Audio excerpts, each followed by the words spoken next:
श्रिया श्रियं मंगलकेली शर्म नरेन्द्र देवेन्द्र नताधिपर्व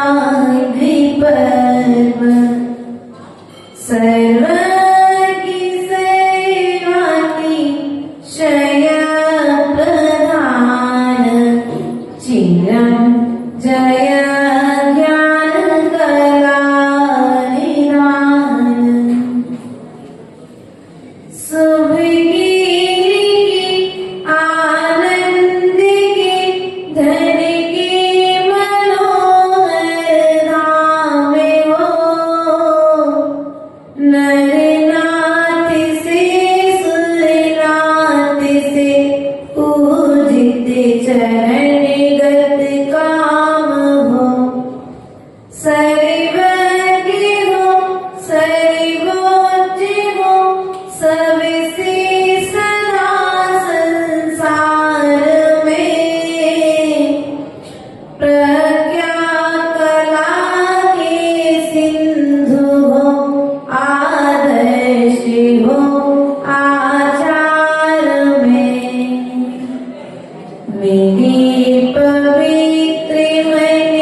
बोले अनंतानंद सिद्ध परमेश्वर भगवान की जय। देवादिदेव मूलनायक आदिनाथ भगवान की जय।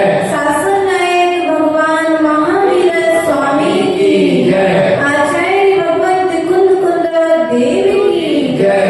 आचार्य भगवत रत्नाकर सूर्य जी महाराज की जय। आचार्य भगवत विद्यासागर जी महाराज की जय। आचार्य भगवत विराट सागर जी विशुद्ध मौन दीक्षा शिक्षा दाता संयम प्राण प्रदाता आचार्य गुरु ईश्वर विभव सागर जी महाराज की जय। श्रीमती माता जी की श्रीमती माता जी की हारिका संघ की जय। पूर्व के कार्यक्रमों के माध्यम से आचार्य भगवत रत्नाकर सूर्य जी महाराज ने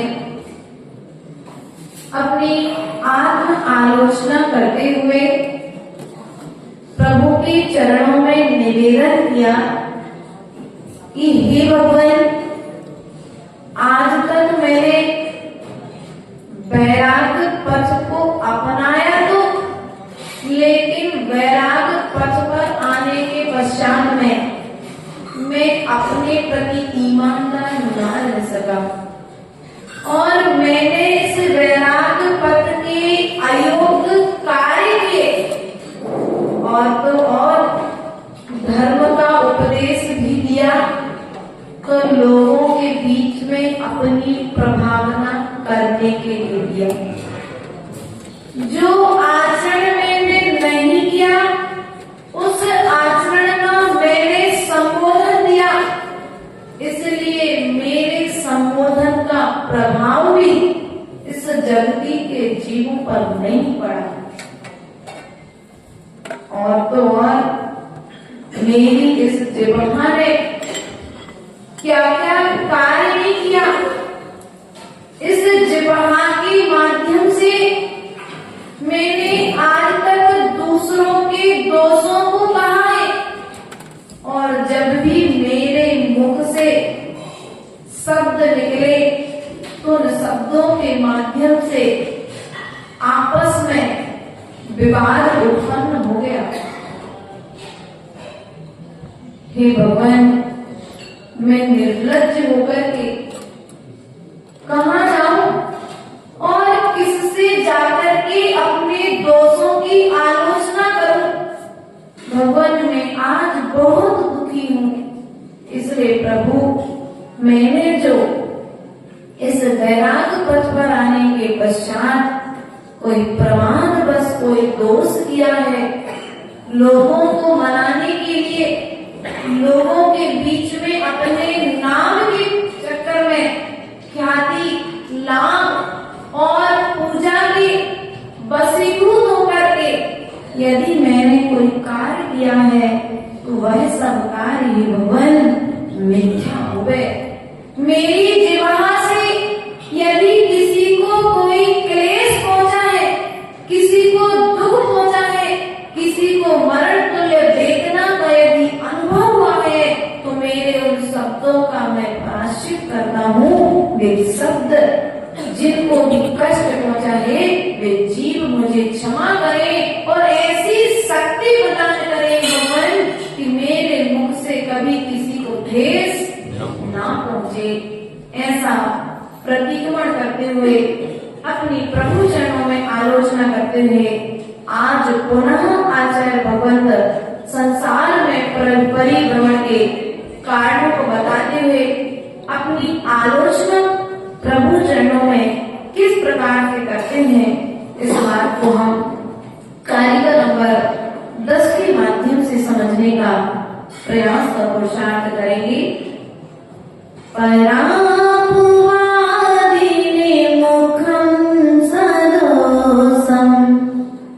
नेत्रं परस्त्री जन्मीक्षिणेन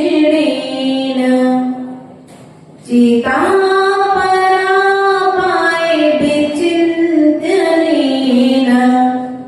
कृतं भविष्यामि कथं विभोहम्। परितोषिको कह कह सदा मेरा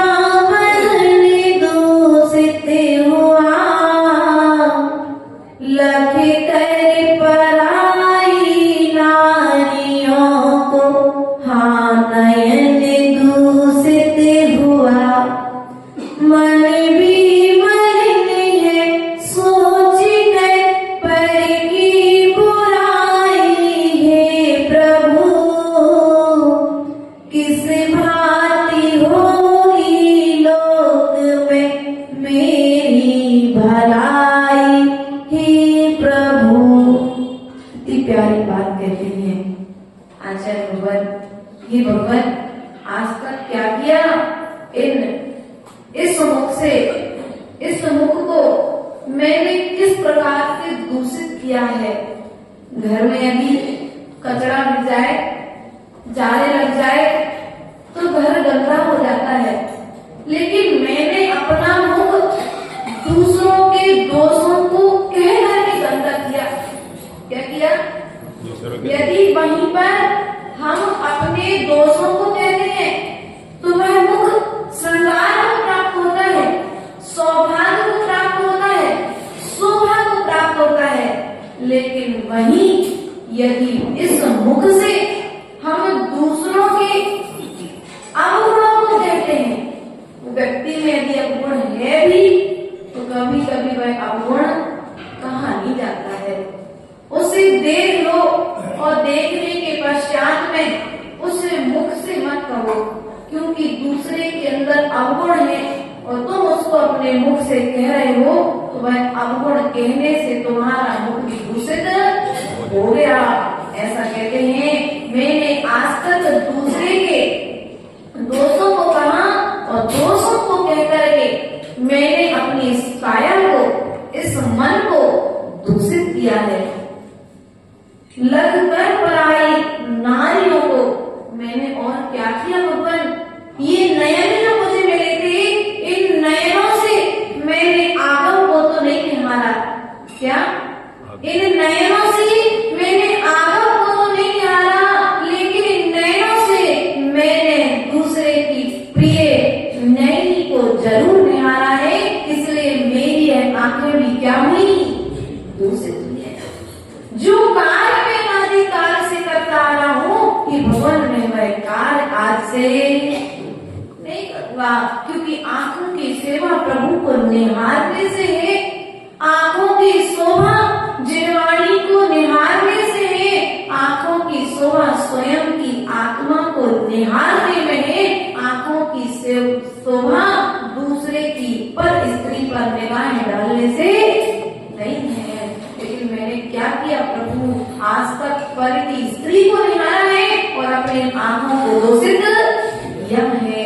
मन में मलिन है सोच कर पर की बुराई हे प्रभु, और मैंने क्या किया, तू बुरा सोचने से मैंने अपने मन को भी दूषित किया है।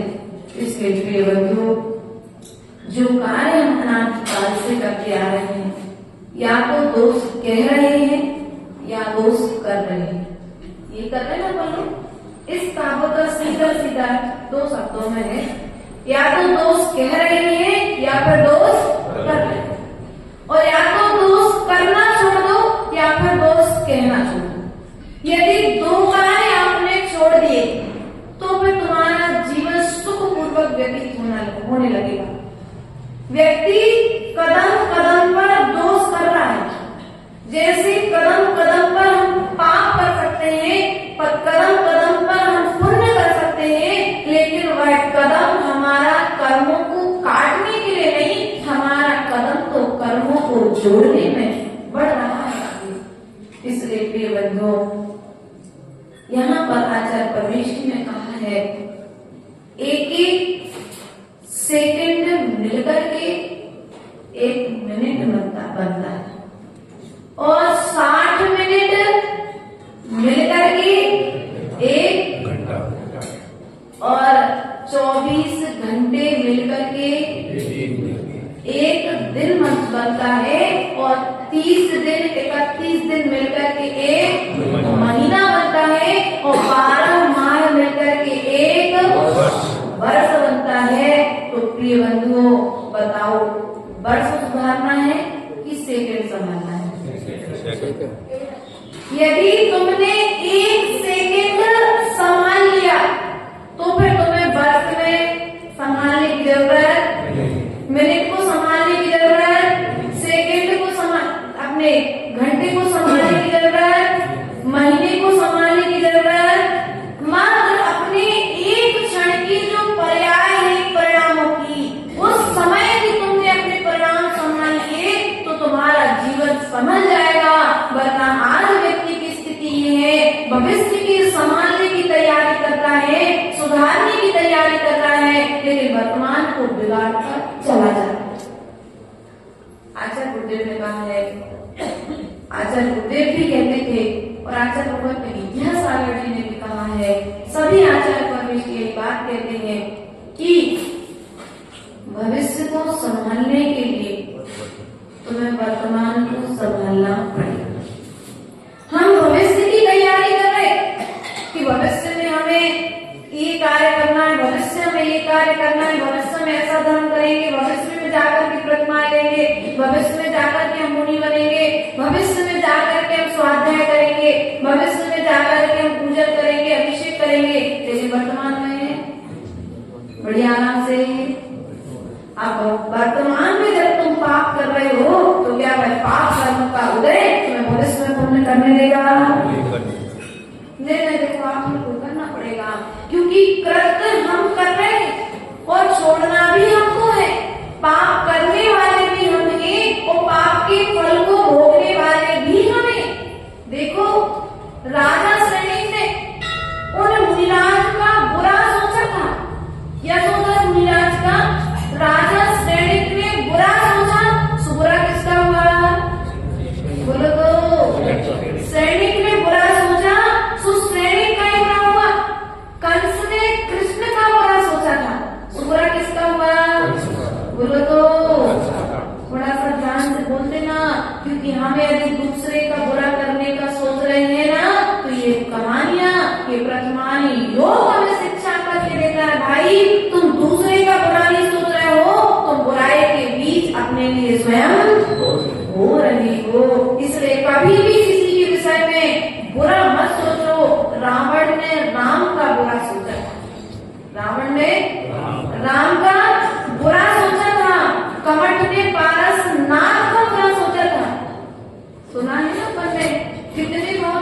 बोलो तो कितने भाव? 10 भाव तक। राम का प्रभाव तो देखो, जब नल और नील में पत्थर पर राम का नाम लिखा तो सेतु का निर्माण हो गया। तो आचार्य भगवत ने कहा, ऐसे ही यदि हम इस संसार समुद्र से पार होना चाहते हैं, मोक्षपुरी तक पहुंचना चाहते हैं, तो ऋषभ देव का राम और महावीर का मां हमें अपने हृदय पर लिखना पड़ेगा, तब जाकर के भवसागर के पार हो पाएंगे। इसलिए प्रिय बंधुओं, रावण ने राम का बुरा सोचा, कपट ने पारसनाथ का बुरा सोचा, और तो और कौरवों ने पांडवों का बुरा सोचा था। रक्ता रानी ने देवव्रती का बुरा सोचा था, और रानी ने सुदर्शन सेठ का बुरा सोचा था। जिन जिनने बुरा सोचा उन सब का बुरा हुआ, लेकिन जिनके प्रति बुरा सोचा उनका कभी बुरा नहीं हुआ। अब हम क्या कर रहे हैं आज? अब करने योग्य कार्य क्या है और ना करने योग्य कार्य क्या है, ये निर्णय हमें स्वयं करना।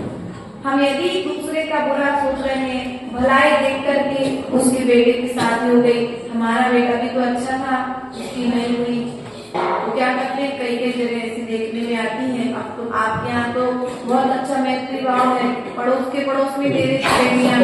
ये बुराई नहीं है, ये अच्छाई है। इसलिए अच्छाई है कि जिस बच्चे को हमने बचपन से देखा है, बच्चा हमारा विश्वास पात्र है, और बच्चों को भी मालूम रहता है, लड़कों को भी, जब ये गांव में होना है तो पता नहीं कौन सी बच्ची का रिश्ता आएगा। इसलिए सब पहले से व्यसन मुक्त बच्चे, संस्कार उनको ऐसे दिए जाते हैं, व्यसन मुक्त में रहते हैं कि हो सकता है गांव में रहने वाला चाचा ही कभी मेरा ससुर बन जाए, है कि नहीं है? क्यों रहते तो भैया सावधान रहते थे क्या? ध्यान रखना है प्रिय बंधुओं। इसलिए कभी भी किसी का बुरा मत सोचो।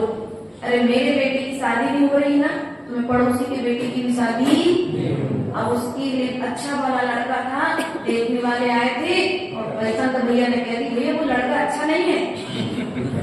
अब क्या हुआ? सामने वाले की तो वाट लग गई। अब वो तुमसे कुछ कह नहीं सकता, क्योंकि आप उम्र में बड़े हैं, आप उम्र में बड़े हैं, तो बच्चा आपसे, परिवार आपसे आकर के कुछ कहेगा नहीं, लेकिन भीतर भीतर तो उसके मन में बुराइयां। इसलिए ऐसा कोई कार्य मत करो कि व्यक्ति तुम्हारे विषय में बुरा सोचे। किसी की दुकान बहुत अच्छी चलती थी, अब उसकी दुकान को कैसे लेवल नीचे लाया जाए, उसके व्यापार को कैसे ठप किया जाए, इसके विषय में कितना पुरुषार्थ करते हैं। आचार्य विद्यासागर महाराज कहते थे, कभी किसी को नीचा गिराने का प्रयास मत करो, अर्थात किसी की लाइन यदि लंबी है उसे छोटा मत करो, तुम अपनी लाइन को लंबा कर दो। यही सिखाया ना हमारे आचार्यों ने। और हम क्या करते हैं? हम अपनी लाइन को लंबा नहीं करते हैं और सामने वाली लाइन को छोटा नहीं कर पाते हैं, बस विचार करते रहते हैं इसकी लाइन को कैसे छोटा। उसके भाग में है कौआ को सा ढोल, ऐसी कहावत है बुंदेलखंड में, कौओं के को से ढोल मते। अर्थात एक जगह पर पंगत हुई, पंगत होने के पश्चात में बचा कुचा भोजन जो धोन था वो एक जगह पर स्थायी रूप से रख दिया गया। तो बहुत सारे कौए भोजन कर रहे थे, लेकिन कौओं के साथ साथ में वहां पर गाय भी आ गई, कुत्ता भी आ गया, और भी जानवर आ गए। तो वे कौए कोसने लगे कि अरे इतना सारा भोजन मिला था और ये और बीच में आ गए तो मेरा भोजन छूट गया, मेरा भोजन कम हो गया। लेकिन उन कौओं को यदि विश्वास हो कि तुम्हारे शरीर में जितना बनेगा उतना तुम ग्रहण कर लो, उनके हिसाब से वो ग्रहण कर लेंगे। लेकिन वे क्या करते हैं? कौए दूसरे जानवरों को कोसते हैं। तो कहीं हमारी ये आदत कौए की पर्याय से तो नहीं आई। संस्कार कहीं ना कहीं से किसी न किसी भाव के संस्कार तो हमारे साथ आ ही रहे हैं। तो कहीं दूसरों की बढ़ोतरी देख करके हम दूसरे को देख करके नीचे गिराने का विचार तो नहीं कर रहे हैं। प्रिय बंधुओं, हमें विचार करना है, पर की बुराई नहीं देखना है, पर का बुरा नहीं करना है। भगवान हमारा भला हो या ना हो, लेकिन सामने वाले का कभी बुरा ना हो, ऐसा सम्यक दृष्टि की सदा विचार करना। वह सदा तीन लोक के जीवों के हित की भावना करता है। अब पड़ोसी से तो बुराई थी, लेकिन यहाँ पर आकर के शांति धारा की, और शांति धारा में बोल दिया संपूजिका नाम प्रतिपालिका नाम यति त्वशान तपोधना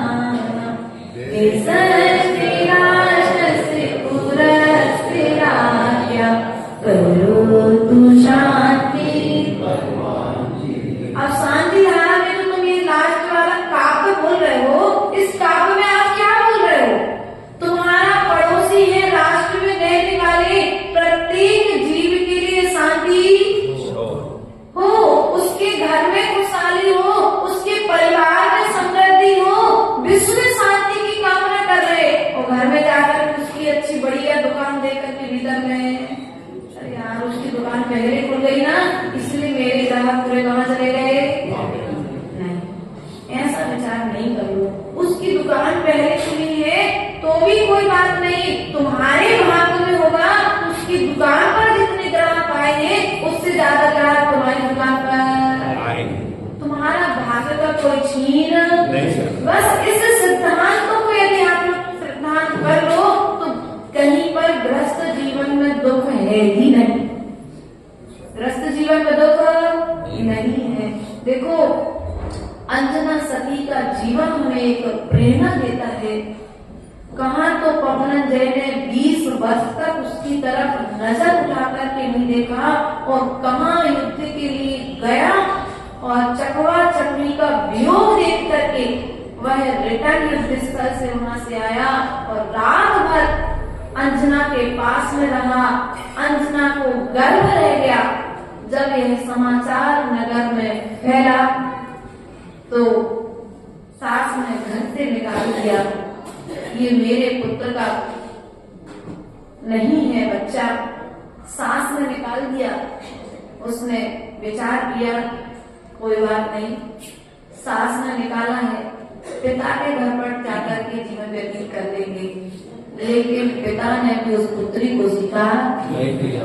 पता नहीं क्या करके आई है, और पिता जैसे ही द्वार वाले जाकर के राजा को समाचार दिया कि राजकुमारी अंजना आई है, तो पिता ने कहा उसके साथ में कौन कौन आया है, पहले ये बताओ। दामाद आया है, सेनापति आया है, प्रजा आई है छोड़ने, कौन आया है? दास ने कहा द्वारपाल ने कि वो भगवान, उसके साथ तो मात्र जो राज्य से दी गई दासी थी वही उसके साथ में है, और अंजना अकेली है। पिता ने कहा जाओ अंजना से कहना दरवाजे से ही वापस चलिए। इतनी विपरीत परिस्थिति होने के पश्चात भी उस अंजना ने ना तो अपनी सास को दोष दिया, ना ही अपने पिता को दोष दिया।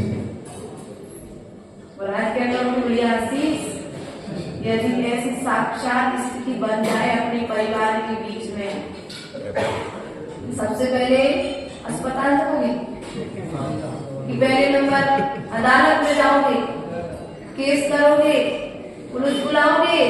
अच्छा भगवान कहते हैं जो कर्म तुम पूर्व में करके आए हैं ना, उसको कोई हल नहीं कर सकता। उसका हल तो जब कर्म कटेगा तब जाकर वो अपने आप समाधान को प्राप्त हो जाएगा।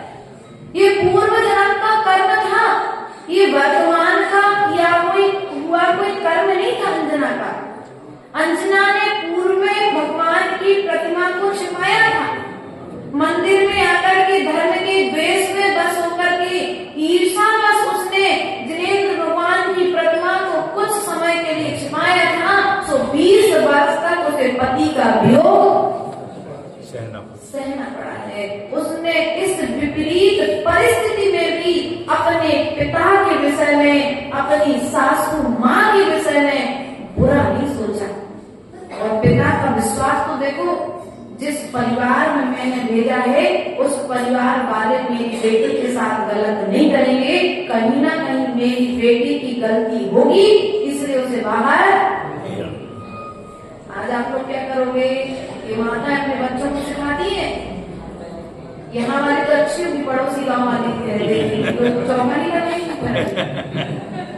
ऐसा सुनने में आता है, सिखाती है माताएं कि बेटा तुमने घर में आज तक कोई काम नहीं किया है ना, तो वहां पर भी कोई काम नहीं करना। हाँ, काम बारी तुम्हारे घर में है कि नहीं है? यदि काम बारी नहीं आई तो वो झूठे बर्तन सुबह से शाम तक। मेरी बच्ची बर्तन मारने थोड़ी ना गई, मेरी बच्ची को मैंने झाड़ू पोछा लगाने थोड़ी ना भेजा है, मुझे काय को भेजा है? आराम से सोने के लिए। आजकल स्थिति क्या है? जो नारियां अपने पति को अपने हाथों से भोजन बना करके नहीं खिलाती हैं, उसका पति उसके बंधन में अधिक समय तक रहने वाला नहीं है। इस बात को ध्यान बात देना। पहले आप कहोगे, पहले कहेंगे पहले तो राजा रानी बनाती नहीं थी भोजन, तो वहां पर जो दासियां होती थी ना, वे भोजन बना करके देती थी। सुभद्रा रानी आदि पहले अपने पति का भोजन कराती थी, फिर अपना भोजन ग्रहण करती थी। आज तो ये मर्यादा, भैया तुम्हें जब आना तुम आना मंदिर से, हमें तो भूख लगी तुम्हें नाश्ता, ऐसा ही है ना? ऐसा नहीं करना। पूर्वजों की जो हमारी परंपरा रही है, उस परंपरा का निर्दोष पालन करना है। क्योंकि धर्म का पालन कहीं मंदिर से नहीं होता। आप मंदिर को धर्म पालने के स्थान मानते हो, धर्म करने का स्थान मानते हो, लेकिन आचार्य भगवान कहते हैं धर्म करने का पहला स्थान है हमारा घर। हमारे घर से धर्म प्रारंभ होता है, तो मंदिर में आकर के धर्म का आचरण होता है। इसलिए धर्म का पालन, जो लौकिक जीवन है, उस लौकिक जीवन को अपने व्यवहार के बल पर निर्दोष तरीके से पालन करने का पुरुषार्थ करो। कभी किसी के दोषों को कहो मत। यदि सास बुरी है तो कहने मत जाओ बहुओं की मेरी सास बुरी है। अगर पिता बुरा है तो मत कहो पिता बुरा है। पति यदि थोड़ा सा तुम्हारे हिसाब से नहीं मिला तो ये मत सोचो पति बुरा है। ये विचार करो, मैंने कोई पूर्व जन्म में कर्म किया था, मेरे पिता ने तो अच्छा ढूंढा था, लेकिन मेरा कर्म था इसलिए वो पति वैसा। इस बात का विश्वास रखना है। यहाँ पर जो कुमारी कन्याएं बैठी हुई है, अपने माता पिता के प्रति इतना विश्वास रखना कि जिन माता पिता ने तुम्हें जन्म दिया है, वे माता पिता कभी तुम्हें दुख देने का प्रयास नहीं करेंगे। वो समय गया भूपाल का कि मैंने सुंदरी का कोड़ी के साथ विवाह करा दिया, लेकिन इतना निष्ठुर आज पंचम काल में कोई पिता नहीं है कि अपनी बेटी का विवाह कोड़ी के साथ में कर देते। वे अपने से ज्यादा अच्छा ढूंढने का प्रयास करते हैं, लेकिन आप लोग क्या करते हो? क्या क्या करते हैं बच्चे वो स्वयं जानते हैं। इसलिए प्रिय बंधुओं, कभी भी अपने माता पिता के विषय में, अपने परिवार के विषय में, अपने पड़ोसी के विषय में, क्योंकि जब परिवार काम में नहीं आता है तो पड़ोसी काम में आता है, और जब पड़ोसी काम में नहीं आता है तो परमात्मा काम में आता है। इसलिए कभी अपने विषय में, अपने परिवार के विषय में, अपने पड़ोसी के विषय में और अपने परमात्मा के विषय में स्वप्न में भी बुरा नहीं सोचना। मेरे भाग्य में जितना था भगवान उतना मिला, मैं संतुष्ट हूँ। सुखी रहो। कोई घी में डूबी रोटी खाकर के भी सुख से नहीं है, और कोई नमक रोटी खाकर के भी सुख से जीवन जी रहा है। क्यों? क्योंकि व्यक्ति स्वयं की अवनति और दूसरे की उन्नति देख करके दुखी है। इसलिए विचार मत करो सामने वाला कितना बड़ा हो रहा है, सामने वाला बड़ा है, कोई बात नहीं, तुम्हारे दिन भी एक दिन। ऐसा कहते हैं कि घूरे के भी दिन फिरते हैं। बुंदेलखंड की कहावत समझ में आती कि नहीं आती? आज तो बता देते हैं। घूरे के भी भैया, घूरे के भी फिरते हैं। घूरा का जहाँ कचरा डलता था ना, वहां पर भी एक दिन महल खड़ा हो जाता है।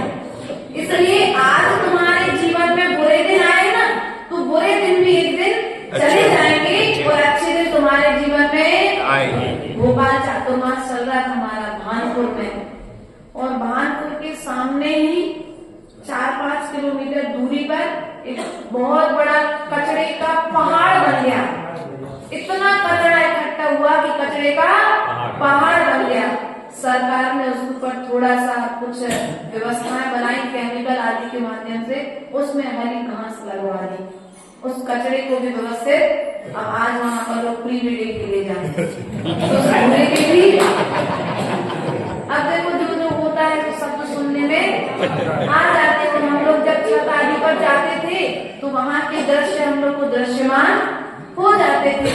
तो कहने का तात्पर्य है कि जब उस कचरा डालने वाले स्थान के भी दिन बदले हैं तो फिर तो हम मनुष्य हैं, हमारे दिन भी बदलेंगे।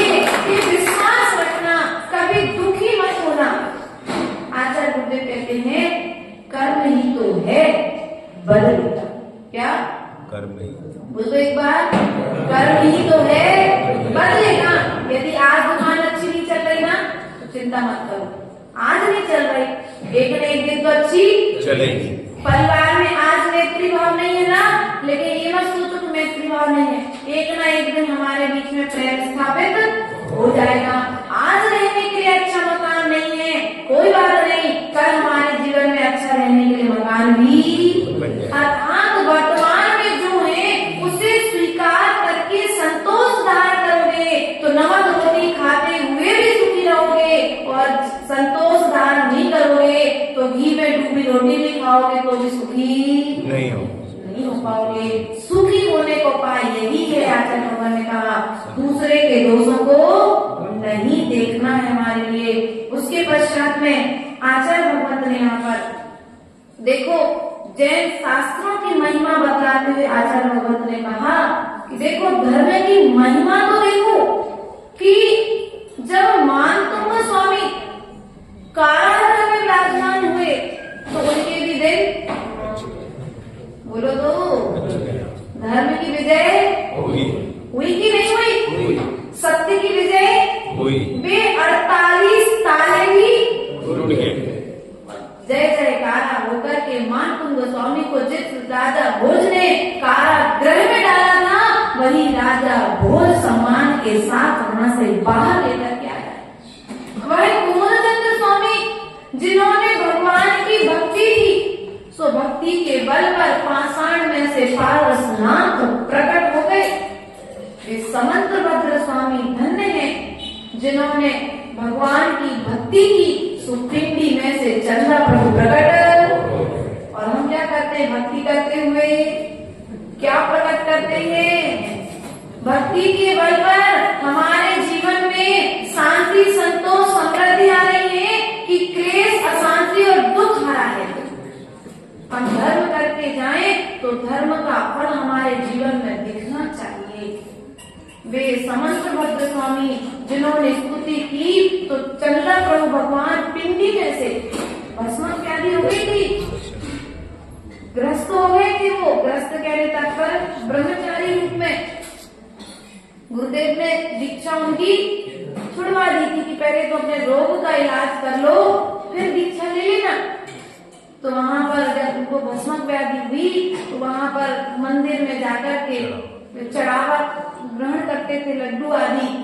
तो वहां पर जो पुजारी थे उन्होंने कहा कि तुम्हें तो पिंडी को नमस्कार, उन्होंने कहा देखो मैं नमस्कार तो करूंगा लेकिन तुम्हारी यह पिंडी मेरा नमस्कार झेल नहीं पाएगी। नमस्कार करो तुम तो, जैसा हो वैसे करो। और जैसे उन्होंने स्वयं स्त्रोत प्रारंभ किया वो पिंडी फट गई और पिंडी में से चंद्रपुर भगवान प्रकट हो गए। अर्थात उन्होंने चमत्कार को नमस्कार नहीं किया, उन्होंने तो अपने नमस्कार में चमत्कार पैदा किया। इसलिए जब भक्ति करने बैठो तो हमारे नमस्कार से चमत्कार पैदा हो, जहाँ पर चमत्कार हो रहा हो हम वहां पर ना जाए। प्रिय बंधुओं, वे धनंजय कवि सुनने हैं, ग्रस्त श्रावक है धनंजय कवि, कोई मुनि नहीं है। पुत्र को सर्प ने डस लिया। किसने डसा? सर्प ने डस लिया। अर्ध मृतक मुद्रा में पुत्र पड़ा हुआ है। धनंजय कवि घबराया नहीं, उसने देवादिदेव आदिनाथ प्रभु की विशाखाहार स्त्रोत के माध्यम से स्तुति करना प्रारंभ कर दी। और जैसे ही स्तुति करना प्रारंभ की, वह बच्चा जीवित हो गया।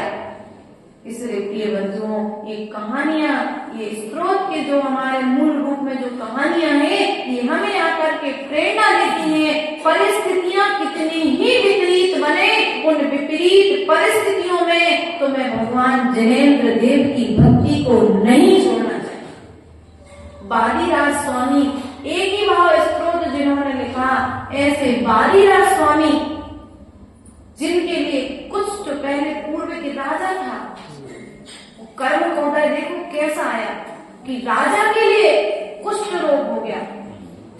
और कुष्ठ रोग हो गया तो किसी ने देख लिया कि मुनिराज को कुष्ठ रोग हो गया। नगर में हल्ला हो गया कि दिगंबर मुनिराज तो कोड़ी होते हैं। अपवाद हो गया। सम्यक दृष्टि धर्मात्मा सेठ के कर अंजलि तक जब बात पहुंची तो सेठ ने जाकर के भगवान मुनिराज से कहा, भगवान आज धर्म की परीक्षा का दिन है। मैंने सर्वत्र धर्म की महिमा को गाया है और धर्म की महिमा को बतलाया है। किसी मिथ्या दृष्टि जीव का ऐसा कहना है कि दिगंबर मुनिराज कोढ़ी होते हैं, और मेरा ऐसा मानना है कि भले ही ये रोग आपको हुआ है, ये भी कर्म जनित है। अब आपको न्याय करना है कि किस प्रकार से साधु का स्वरूप होता है, किस प्रकार से निर्दोष साधना करके साधु अपने रोग का इलाज करते हैं।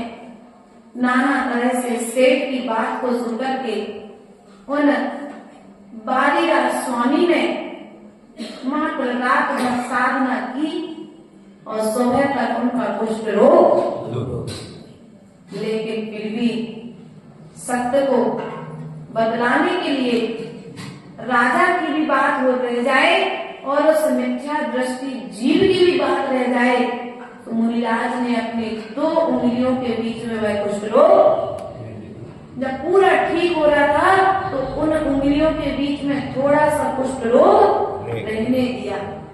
और जैसे ही प्रातःकालीन वेला में राजा प्रजा के साथ में मुनिराज के दर्शनार्थ पधारा, उसने देखा कि मिथ्यावादी ने जो स्वरूप बताया था, वह स्वरूप तो इन दिगंबर मुनि का है नहीं। ये तो कामदेव के समान सुंदर, कितनी सुंदर देह सूर्य की तरह चमक रही है। वह मुनिराज की वंदना करता, उन्हें नमस्कार करता, प्रदक्षिणा देता और सत्य का निर्णय तो मुनिराज को देख करके हो ही चुका था। राजा ने उस मिथ्यावादी को सजा सुनाने के लिए जैसे ही आगे बुलाया, दिगंबर मुनिराज ने अपनी ध्यान मुद्रा खोल करके उस मिथ्यावादी के लिए आशीर्वाद दिया, राजा को आशीर्वाद दिया और सेठ को आशीर्वाद दिया। मुनिराज बोले, इस जीव ने भी गलत नहीं कहा था, और जो सेठ ने कहा उस सेठ ने भी गलत नहीं कहा था। सेठ ने भी सत्य कहा था और मुनिराज ने भी, मिथ्यावादी ने भी सत्य कहा था। मुझे कुष्ठ रोग था, लेकिन सर्वत्र सभी दिगंबर मुनिराज कुष्ठ रोगी नहीं होते हैं। इसलिए सेठ के कहे अनुसार मैंने एक रात साधना की है, सो मेरा यह सर्वत्र कुष्ठ रोग ठीक हो गया। लेकिन प्रमाण रूप में मैंने उंगली के बीच में कुष्ठ रोग बचा करके रखा है, सो आप ये प्रमाण रूप देख लीजिए। देखिए जैन धर्म की वहां पर जय जयकारा। हम यदि अपने धर्म पर दृढ़ हैं तो हम कितनी भी विपरीत परिस्थितियां आए, विपरीत परिस्थितियां हमें मार्ग दिखा करके आगे लेकर के जाने वाली। और यदि हम हिम्मत हार गए तो वे परिस्थितियां हमें फिर संसार में डोबने वाली हो जाएंगी। इसलिए प्रिय बंधुओं, कुंद स्वामी ने 6 माह तक कितने माता? 6 माता। कौन सा धर्म श्रेष्ठ है? अभी 2000 साल पहले की घटना है, पंचम काल की। अपने कुंद स्वामी विवाद हो गया कि कौन सा धर्म श्रेष्ठ है।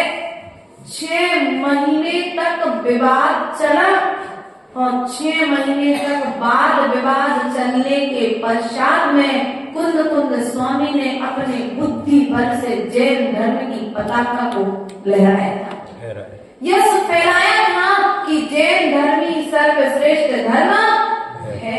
इसलिए प्रिय बंधुओं, आप जैन श्रावक हो तो मंदिर में यदि कभी कोई झगड़ा हो जाए, कभी किसी के घर में आपस में विवाद हो जाए, तो कभी चौराहे पे आकर के मत लड़ो। जो बात कमरे में बैठ कर के हल हो जाए उसे चौराहे पर नहीं, क्योंकि आप ऊपर आपके पिता का, आपके ऊपर आपकी माँ का, आपके ऊपर आपके खानदानी बड़े लोगों का और इनके साथ साथ भगवान महावीर स्वामी का चिन्ह लगा हुआ है, दिगंबर जी। क्या लिखा है आपके आगे? दिगंबर जैन। आप दिगंबर हो क्या? बोलो तो, आप दिगंबर हो क्या? दिगंबर किसे कहते हैं? तो सब लोग बैठ जाते हो। दादी माँ बोली दिग अर्थात दिशा, दिग अर्थात, बोलो तो, दिग अर्थात दिशाएं, चारों दिशा, अंबर अर्थात वस्त्र, अर्थात चारों दिशाएं ही जिनका वस्त्र है, ऐसे दिगंबर मुनिराज के नाम से आप जाने जाते हो। इसलिए उनकी पहचान को बरकरार रखने के लिए आपको क्या करना चाहिए? ऐसा कोई कार्य नहीं करना चाहिए कि जिससे लोग कहे अरे वो जैन लोग तो ऐसे लड़ते हैं, अरे वो जैन लोग तो ऐसा काम करते हैं। आचार्य बुद्ध कहते हैं यदि कोई पाप नहीं करना है ना, जैसे रात में भोजन आती है तो अपने घर के अंदर से कर लो, कोई मजबूरी है तो पहले तो करना ही नहीं चाहिए। लेकिन कभी कोई स्वास्थ्य के कारण तुम्हें लेट भोजन करना है, कर लो, लेकिन कभी होटल में जाकर के भोजन नहीं करना। पता है जब सागर प्रवेश कर रहे थे, आज से 11-12 साल पहले की बात है, और वहाँ पर एक अंकुर कॉलोनी मकरोनिया साइड में एक बहुत बड़ा होटल है, प्रसिद्ध होटल है।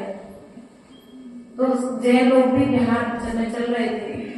बोले माता जी 10 दिन ये होटल बंद हो जाता। बोले क्यों? पर्यूषण पर्व, तो जैन लोग कोई इस होटल में नहीं आते, और जैन लोग नहीं आते तो होटल का मालिक 10 दिन के लिए होटल खोलता नहीं। मतलब जैन लोग इतने होटल का भोजन करने में लीन हो गए कि उन्हें अपने विचार विवेक को भी बेच दिया। हमें अपने विचारों को बेचना नहीं है, अपने विवेक को बेचना नहीं है, क्योंकि यदि विवेक को और विचारों को बेचोगे तो दूसरों के दोषों को देखोगे और दूसरों के दोषों को कहोगे। इसलिए देखना भी नहीं और कहना भी नहीं। आचार्य बुद्ध ने कहा बुरा जो देखन में चला, बुरा न मिलियो, सब जग देखो छान कर, मुझसे बुरा कोई। क्या? पूरा जग छान करके देखा, लेकिन मुझसे बुरा कोई दूसरा नहीं मिला। इसलिए प्रिय बंधुओं, अंतस में जाकर के अपने दोषों को निवारने का प्रयास करो। ये नयन तुम्हें स्वयं के दोषों को देखने के लिए मिले हैं, किसी की मृग नयनी को देखने के लिए नहीं मिले हैं। इन आंखों से प्रभु को निहारना है, इन आंखों से हमें आगम को निहारना है, आगम की छांव में रहकर के अपने गमों का निवारण करना है। क्या करना है? आगम की छांव में रहोगे तो गम कभी तुम्हारे जीवन में नहीं है। गम तो समझते ना, गम अर्थात वो चिपकाने वाली गोंद नहीं। हाँ, नहीं तो कह रहे मतलब आजकल वो गम आती है कागज चिपकाने वाली, वो गम नहीं, वो भी गम है चिपकाने वाली। और एक गम है दुख, वो दुख का निवारण करने वाला कोई है, वो आगम है। आगम अर्थात जीवाणी है, प्रभु के वचन है। अपने अपने विचारों को प्रभु के वचनों से यदि मिलाने लग जाओगे तो तुम्हारे भीतर में जितने बुरे विचार हैं वे सब बुरे विचार निकल जाए। बोलो तो जैसे सुबह से अपने घर से कचरा बाहर निकालते हो, ऐसे जब सुबह से उठ करके बैठो तो कल मैंने कौन कौन से पाप किए थे दिन भर में, और आज रात में स्वप्न आदि के माध्यम से सोने के पहले तक मैंने कौन कौन सी गलतियां की थी, कि भगवान आज मैं निवेदन करता हूँ वे सब गलतियां मुझसे अब क्षमा ना हो, वे गलतियां होना और मुझे उन गलतियों की क्षमा प्रदान करें। ऐसा विचार करके प्रत्येक जीव जिनवाणी का रसास्वादन करता है, मन भी मलिन हुआ बुराइयों को सोच करके अब कहता है मेरा भला कैसे होगा, कि भगवान आप मुझे मार्गदर्शन दो।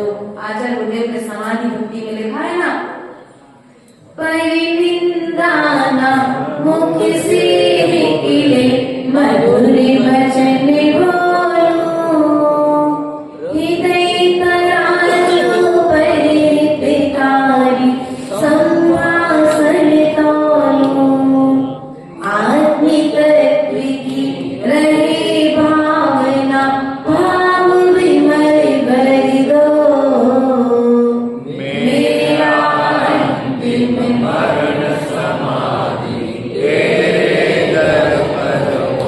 परनिंदा ना मुख से निकले। ये सबको याद है, यहाँ शाम को जब पाठ होता है सब हमारे साथ में बोलते हैं, लेकिन आचरण कितने लोग करते हैं? ऐसा मत कहो भैया, एक तो होगा कम से कम जो दूसरे की बात बुराई को अपने मुख से। आचार्य गुरुदेव कहते हैं समाधि भक्ति के अनुवाद ग्रंथ में आचार्य गुरुदेव ने कहा जो दूसरे की निंदा करता है वह परिंदा क्या बनता है? क्या बनना आपको? परिंदा अर्थात पक्षी बनना है, नहीं बनना है ना, तो आज के लिए नियम लेकर के जाना, तोड़ना नहीं, लेकिन नियम लेकर के जाना कि आज के दिन मैं किसी धर्मात्मा की और किसी भी श्रावक की और किसी भी व्यक्ति की निंदा नहीं करूंगा। ठीक है ना? ये नियम तो आलू का त्याग नहीं कराया, उससे भी बड़ा नियम आचार्य गुरुदेव ने कहा अभक्ष्य भोजन करने वाला तो फिर भी कभी कल्याण कर सकता है, लेकिन दूसरे की बुराई करने वाला और दूसरे की बुराई को देखने वाला भाव में कल्याण नहीं कर सकता, क्योंकि जो दूसरे की बुराई देखेगा वो कभी अपने आप को देख नहीं सकता। इसलिए स्वयं को यदि देखना है, स्वयं को यदि निहारना है तो दूसरे को देखने के लिए आंखें खोलनी पड़ती हैं और स्वयं को देखने के लिए आंखें बंद करनी पड़ती हैं। इसलिए स्वयं को निहारने के लिए दूसरे के दोषों को देखना बंद कर दो, तब जाकर के तुम्हें अपनी आत्मा का दर्शन होना प्रारंभ हो जाएगा। बोले परम पूज्य आचार्य विभक्त सागर जी महाराज की जय। ज्ञान से